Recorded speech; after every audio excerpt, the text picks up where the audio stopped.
Hi, I'm Dr. Chris Kennedy. I'm the superintendent of Thomasville City Schools, and I am happy to read my part of The One and Only Ivan.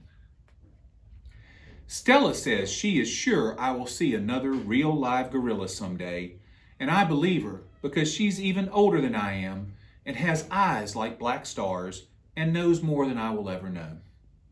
Stella is a mountain. Next to her, I'm a rock, and Bob is a grain of sand. Every night when the stores close and the moon washes the world with a milky light, Stella and I talk. We don't have much in common, but we have enough. We are huge and alone, and we both love yogurt raisins. Sometimes Stella tells stories of her childhood, of leafy canopies hidden by mist and the busy songs of flowing water. Unlike me, she recalls every detail of her past. Stella loves the moon with its untroubled smile. I love the feel of the sun on my belly. She says, "It is quite a belly, my friend," and I say thank you, and so is yours. We talk, but not too much. Elephants, like gorillas, do not waste words. Stella used to perform in a large and famous circus, and she still does some of those tricks for our show. During one stunt, Stella stands on her hind legs while Snickers jumps on her head.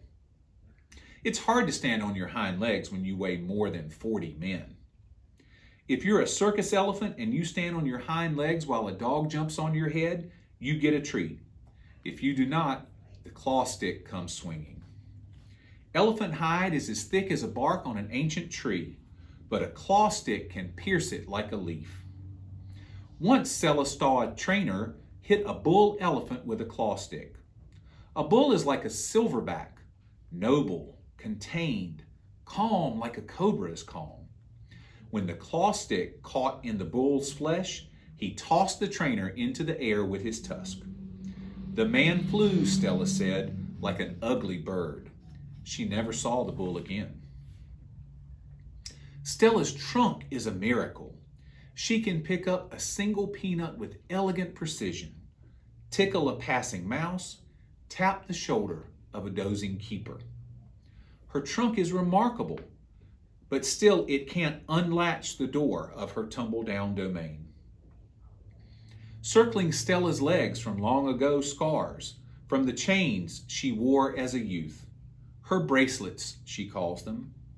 When she worked at the famous circus, Stella had to balance on a pedestal for her most difficult trick. One day she fell off and injured her foot. When she went lame and lagged behind the other elephants, the circus sold her to Mac. Stella's foot never healed completely. She limps when she walks, and sometimes her foot gets infected when she stands in one place for too long.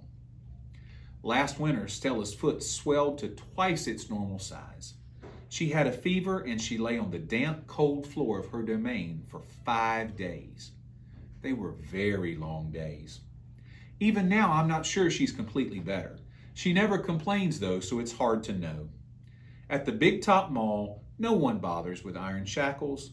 A bristly rope tied to a bolt in the floor is all that's required. They think I'm too old to cause trouble, Stella says.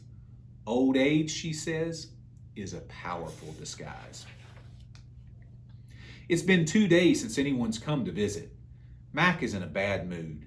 He says we're losing money hand over fist. He says he's going to sell the whole lot of us. When Thelma, a blue and yellow macaw, demands, "Kiss me, big boy," for the 3rd time in 10 minutes, Mac throws a soda can at her. Thelma's wings are clipped so she can't fly, but she can still hop. She leaps aside just in the nick of time. "Pucker up," she says with a shrill whistle. Mac stomps to his office and slams the door shut. I wonder if my visitors have grown tired of me. Maybe if I learn a trick or two, it will help. Humans do seem to enjoy watching me eat. Luckily, I'm always hungry. I'm a gifted eater. A silverback must eat 45 pounds of food a day if he wants to stay a silverback. 45 pounds of fruit and leaves and stems and barks and vine and rotten wood. Also, I enjoy the occasional insect. I'm going to try to eat more. Maybe then we will get more visitors. Tomorrow I will eat 50 pounds of food, maybe even 55. That should make Mac happy. I explained my plan to Bob. Ivan, he says, trust me on this one. The problem is not your appetite. He hops onto my chest and licks my chin, checking for leftovers. Bob is a stray, which means he doesn't have a permanent address. He is so speedy, so wily that mall workers long ago gave up trying to catch him. Bob can sneak into cracks and crevices like a tracked rat. He lives well off the ends of hot dogs he pulls from the trash. For dessert, he laps up spilled lemonade and splattered ice cream cones. I've tried to share my food with Bob, but he's a picky eater and says he prefers to hunt for himself. Bob is tiny, wiry, and fast, like a barking squirrel.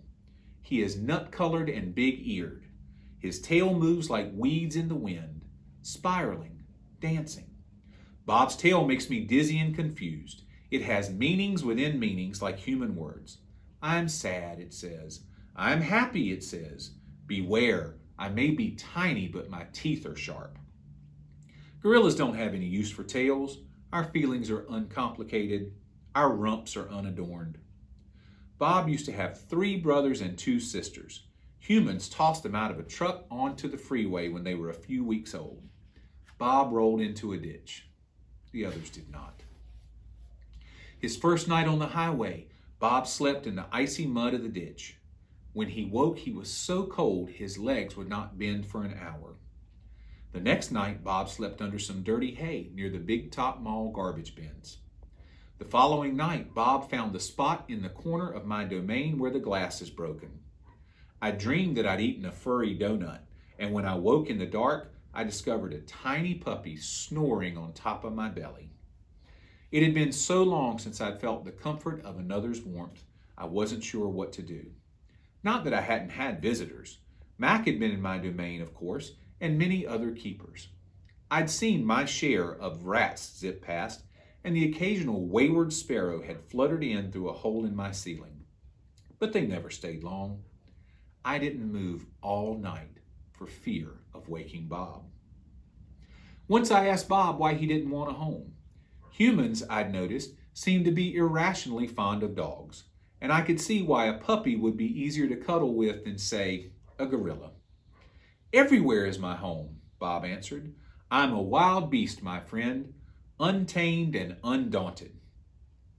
I told Bob he could work in the shows like Snickers, the poodle who rides Stella. Bob said Snickers sleeps on a pink pillow in Mac's office. He said she eats foul-smelling meat from a can. He made a face, his lips curled, revealing tiny needles of teeth. Poodles, he said, are parasites. Mac gives me a fresh crayon, a yellow one, and 10 pieces of paper. Time to earn your keep, Picasso, he mutters. I wonder who this Picasso is. Does he have a tire swing like me? Does he ever eat his crayons? I know I've lost my magic, so I try my very best. I clutch the crayon and think. I scan my domain. What is yellow? A banana. I draw a banana. The paper tears, but only a little. I lean back and Mac picks up the drawing. Another day, another scribble, he says. 1 down, 9 to go. What else is yellow? I wonder, scanning my domain. I draw another banana. And then I draw 8 more. 3 visitors are here. A woman, a boy, a girl. I strut across my domain for them. I dangle for my tire swing. I eat 3 banana peels in a row. The boy spits at my window. The girl throws a handful of pebbles. Sometimes I'm glad the glass is there. After the show, the spit pebble children come back. I display my impressive teeth. I splash in my filthy pool. I grunt and I hoot. I eat and eat and eat some more. The children pound their pathetic chests. They toss more pebbles. Slimy chimps, I mutter. I throw a me-ball at them. Sometimes I wish the glass was not there. I'm sorry I called those children slimy chimps. My mother would be ashamed of me.